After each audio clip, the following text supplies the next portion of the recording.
નમસ્કાર. નવપ્રવાહ ગુજરાત ન્યૂઝમાં આપનું હાર્દિક સ્વાગત છે.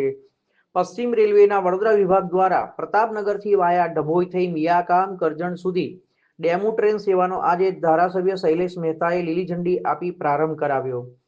આ પ્રસંગે વડોદરા વિભાગના ડીઆરએમ રાજુ ભડકે સહિતના ઉચ્ચ રેલવે અધિકારીઓ અને સ્થાનિક અગ્રણીઓ ઉપસ્થિત રહ્યા હતા. મહાનુભાવોના હસ્તે લીલી ઝંડી બતાવી પ્રસ્થાન કરાવવામાં આવ્યું. વર્ષોથી ચાલતી નેરોગેજ લાઇનને હવે બ્રોડગેજમાં પરિવર્તિત કરવામાં આવી છે. નવી ડેમુ ટ્રેન પ્રતાપનગરથી ઉપડી ડભોઈ મિયાગામ કરજણ સુધી દોડશે. આ રૂટ પર મુસાફરોને નડા, બારીપુરા, મંડાળા તેમજ સુપ્રસિદ્ધ કાયાવરોહણ તીર્થ જેવા મહત્વના સ્ટેશનો પર સ્ટોપેજ મળશે. આ ટ્રેન સેવા શરૂ થવાથી નોકરિયાત વર્ગ, વેપારીઓ અને અભ્યાસ માટે આવતા જતા વિદ્યાર્થીઓને મુસાફરી વધુ સરળ અને સસ્તી બનશે. આ સાથે જ ડભોઈ રેલવે સ્ટેશનના વિકાસ માટે પણ આયોજન કરવામાં આવ્યું છે. આગામી સમયમાં નવા પ્લેટફોર્મનું નિર્માણ કરવામાં આવશે.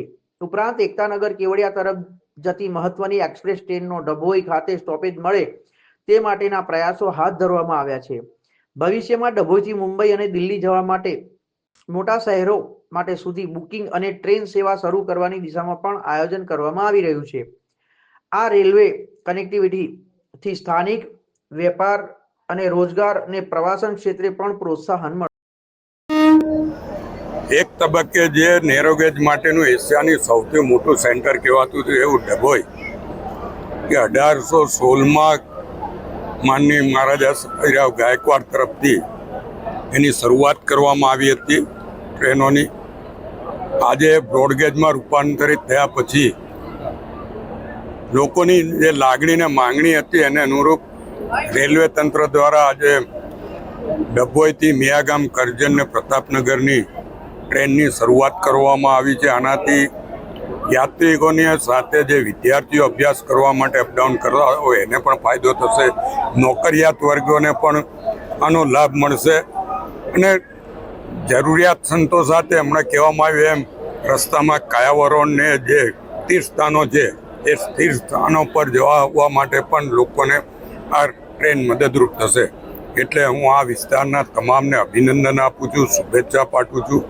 સાથે સાથે જ ઘણા જ વખતથી અહીંયાના લોકોની જે લાગણી ને માંગણી છે કે ભાઈ અહીંયા જે ટ્રેનો જાય છે એનું બુકિંગ અહીંયાથી કરવામાં આવે ને એની ટિકિટો અહીંયાથી મળે કે બોમ્બે ખાસ કરીને મુંબઈ જવા આવવા માટે જે પરિસ્થિતિ છે આ બાબતની ચર્ચાઓ રેલવે મંત્રી શ્રી અશ્વિની કુમારજી જોડે થયેલી હતી.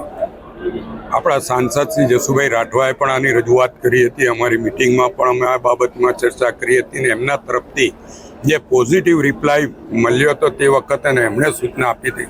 આજે ડીઆરએમ સાહેબે પણ માઇક પર એ સ્વીકાર્યું છે અને ટૂંક સમયમાં ડભોઈથી જે ટ્રેનો જાય છે એ લોકો માટે અહીંયાથી બુકિંગ થાય, એમની ટિકિટો મળે ને એમને ઉતરવાનું ને જવાનો પણ અહીંયાથી લાભ મળે એ વ્યવસ્થા થઈ જશે એવી ખાતરી આપી છે.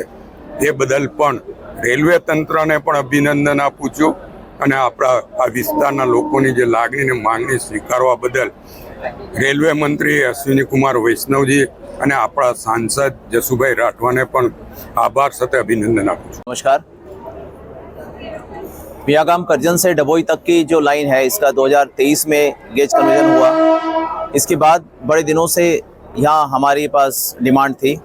माननीय एमपी साहब, एमएलए साहब, इनसे हमेशा इसके बारे में चर्चा की जा रही थी कि यहाँ रेल सेवा शुरू की जाए. इस सेक्शन को स्ट्रेंथन करने के लिए और स्पीड बढ़ाने का कार्य चल रहा था, इसलिए कुछ इसमें डिले हुआ. बट काफ़ी अथक प्रयासों से, रेल कर्मचारियों के प्रयासों से ये सेक्शन रेडी किया गया और आज ये ट्रायल रन होके ये सर्विस जो है डभोई से दोनों तरफ जाएगी. डभोई से हमें मियागाम का रास्ता मिलेगा, मियागाम करजन का, और डभोई से ट्रेन प्रतापनगर भी जाएगी. तो ये तीनों जगह के जो कर्मचारी है, विद्यार्थी है, उनके लिए एक्सेस बन पाएगा और ये सर्विस रेगुलर होगी. और इसके बाद जब हमारी गाड़ियाँ इंदौर तक पहुँच जाएगी, धार से इंदौर जो है अगले 2 साल में इसका टारगेट है. फिर मेन गाड़ियाँ भी, मेन लाइन की गाड़ियाँ इंदौर से सीधा मुंबई जाने के लिए डभोई से जाएगी और डभोई बहुत ही इंपॉर्टेंट स्टेशन हो जाएगा.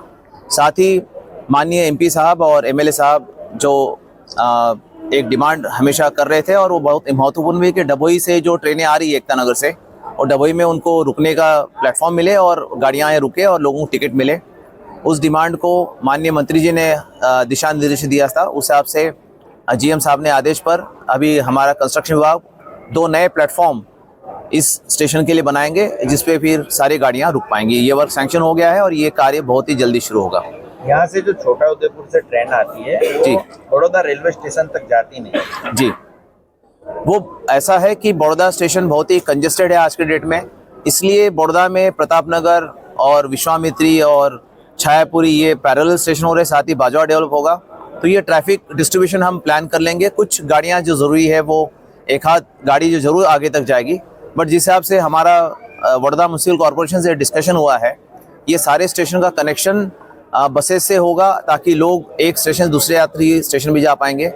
इनफैक्ट प्रतापनगर बहुत ही महत्वपूर्ण स्टेशन डेवलप हो रहा है दबोई जैसे, इसका दोनों स्टेशन का उद्घाटन बहुत ही माननीय प्रधानमंत्री जी करेंगे।